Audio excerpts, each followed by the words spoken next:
kaya yang ada pada dia, dia tak memerlukan bantuan siapa-siapa. Allah tak perlu bantuan kita. Allah nak buat apa pun dia tak perlu bantuan kita. Cuma dia mau kita taat pada dia. Yang tu aja. Wa ma khalaqtul jinna wal ins illa liya'budun. Dan aku tak buat jin dengan manusia ni, dia kata, melainkan aku buat suruh depa abdi diri pada aku. Allah kata aku tak buat jin, maknanya aku tak perlu buat jin manusia ni. Kalau tak ada aku tak jadi apa hai kat aku. Wa ma khalaqtul jinna wal ins, dan tidaklah aku jadikan jin dan manusia ni illa liya'budun, melainkan aku nak satu aja, nak depa ni jadi hamba aku. Hamba dalam maksud kata Tuhan kata apa buat. Tapi kalau macam ni punya hamba duk ada, aku buat hampa, aku bagi jadi hampa, aku bagi rezeki dekat hampa, aku limpahkan kesenangan dan kekayaan pada hampa, tiba-tiba tiap-tiap hari hampa cerca agama aku, dan hampa merendah-rendahkan kuasa aku. Tak ada guna aku buat hampa ni. Itu maksud dia. Allah Subhanahu Wa Taala buat manusia, buat jin, buat apa makhluk ni, suruh semua benda ni abdi diri kepada dia. Dia kata lagi bersifat dengan hidup, berdiri dengan sendiri, mendirikan bagi yang lainnya. Maha suci ia daripada mengambil lapang dan tempat. Tidak berubah-ubah dan tidak lemah. Dan tidak mendatang akan dia oleh barang yang datang padanya oleh nyawa. Ni Tuhan ni, semua ni sifat Tuhan. Kalau kita ni nak hidup berhajat kepada nyawa, tidak ada nyawa, mati kita. Allah hidup, dia tidak perlu nyawa. Dia hidup daripada dulu-dulu sampai bila-bila.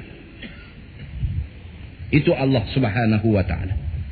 Dan seterusnya tu dia cerita pasal itu, sifat ketuhanan Allah. Dan di bawah tu dia cerita tentang khilaf ulama tentang Quran. Kita tengok muka surat 129. Muka surat 129, masalah 155. Suratul Baqarah dan kelebihannya. Tengok yang tu pula. Yang tu tadi semua dia ulang aja. Kalau baca dia ulang yang tu. Suratul Baqarah dan kelebihannya. Wahai saudaraku, adalah kehasilan yang telah dapat kita daripada masalah dalam bab ini dan lainnya, bahawasanya suratul Baqarah itu ada beberapa kelebihan. Itu dia. Dia nak buat kesimpulan tentang kelebihan suratul Baqarah. Yang pertama, dia kata siapa hafaz suratul Baqarah, maka ialah kepala orang-orang yang hafaz Quran. Lihat kenyataannya dalam masalah 144. Itu dia. Itu kelebihan yang pertama. Siapa hafaz suratul Baqarah, dia layak jadi kepala di kalangan orang-orang yang banyak menghafaz Quran. Ada orang dia hafaz Quran tapi dia hafaz juzuk amma saja. Hafaz juga tapi dia hafaz satu juzuk amma saja. Kalau nak dibandingkan orang yang hafaz juzuk amma dengan orang yang hafaz suratul Baqarah, orang yang hafaz suratul Baqarah layak jadi ketua kepada orang yang hafaz juzuk amma. Begitu. Maknanya barang siapa yang menghafaz suratul Baqarah, maka dia layak jadi ketua di kalangan orang yang banyak hafaz Quran. Begitu. Yang kedua, rumah yang dibaca padanya tidak masuk oleh syaitan. Ini semua dia simpulkan daripada hadis-hadis Nabi SAW. Rumah yang dibacakan padanya tidak masuk syaitan. Rumah ni kalau baca suratul Baqarah, syaitan tak masuk, dia kata. Begitu. Lihat kenyataan ini dalam masalah 150. Ini dia suruh kita refer balik, suruh kita undang balik, suruh kita cek balik perbahasan tentang benda-benda ni. Yang ketiga, suratul Baqarah itu zikir yang afdal dalam rumah dan berfaedah bagi isi rumah.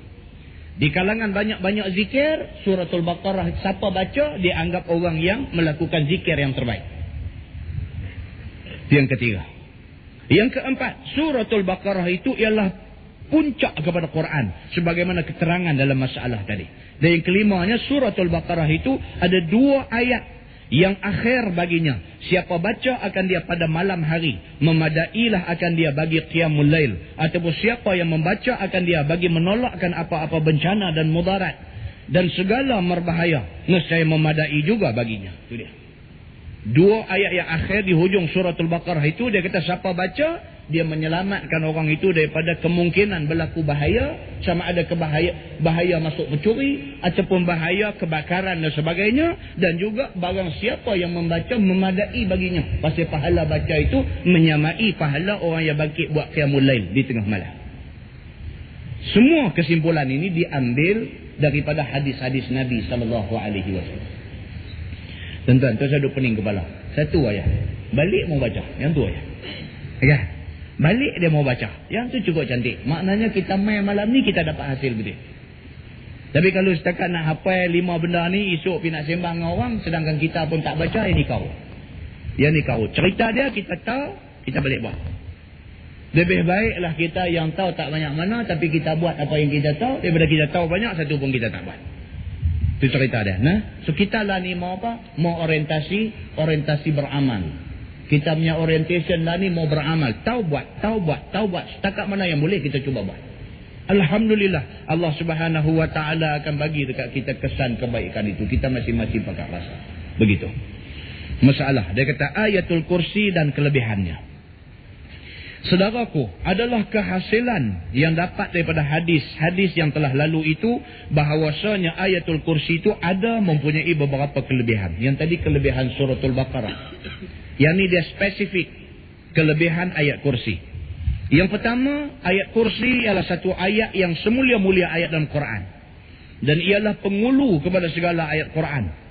Sebagai keterangan di dalam masalah tadi. Pengulu ni tak besar dengar. Saya suka ubah lah ni. Dia ni presiden kepada ayat-ayat. Kan? Lah ni bila dengar pengulu duk berasa macam tak apa nak cukup kemas.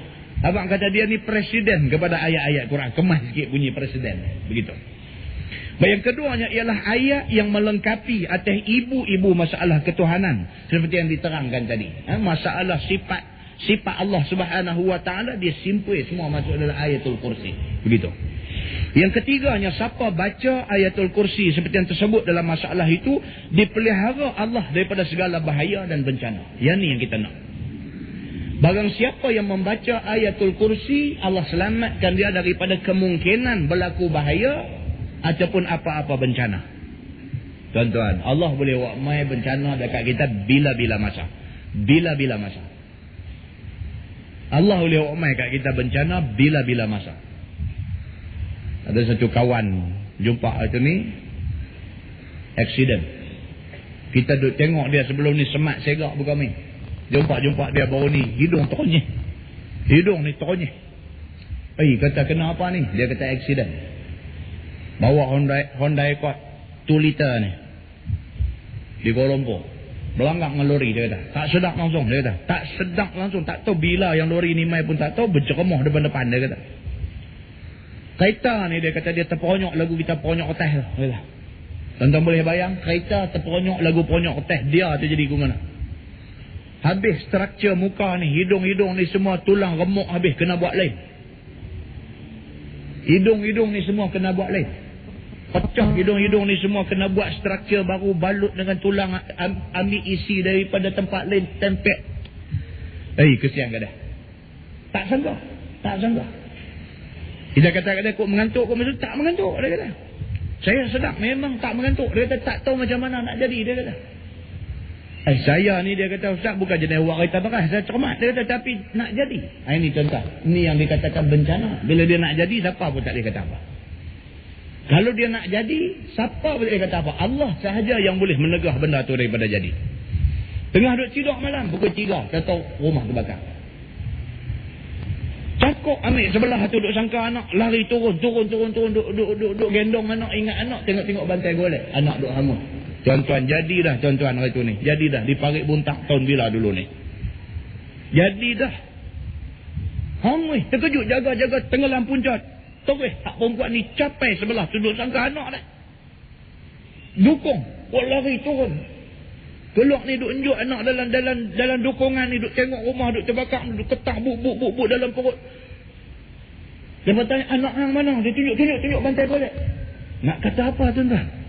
Api marak menyala hangui anak. Hangui. Allah Subhanahu Wa Taala Tuhan Maha Kuasa, dia takdir benda-benda macam ni siapa pun tak boleh kata apa. Tapi Allah Subhanahu Wa Taala Tuhan tu juga dia bagi tahu dekat kita. Dia kata amalkan benda-benda ni. Dia kata insya-Allah kalau kamu amal benda ni, Allah Subhanahu Wa Taala dengan rahmat dia akan memberikan kelapangan kepada kamu semua daripada kamu jumpa dengan masalah-masalah yang seumpama ni. Masalah dia kata ayat kursi dibaca pagi-pagi dan petang. Sesungguhnya ayat kursi itu ada lagi kelebihannya apabila dibaca akan dia pada pagi hari dan pada petang hari. Maka yang dikatakan pagi itu iaitu awal siang hari, yakni kemudian daripada terbit fajar. Tu. Kita cuba tengok ulama dulu, dia bila karang kitab, dia every word yang dia sebut tu dia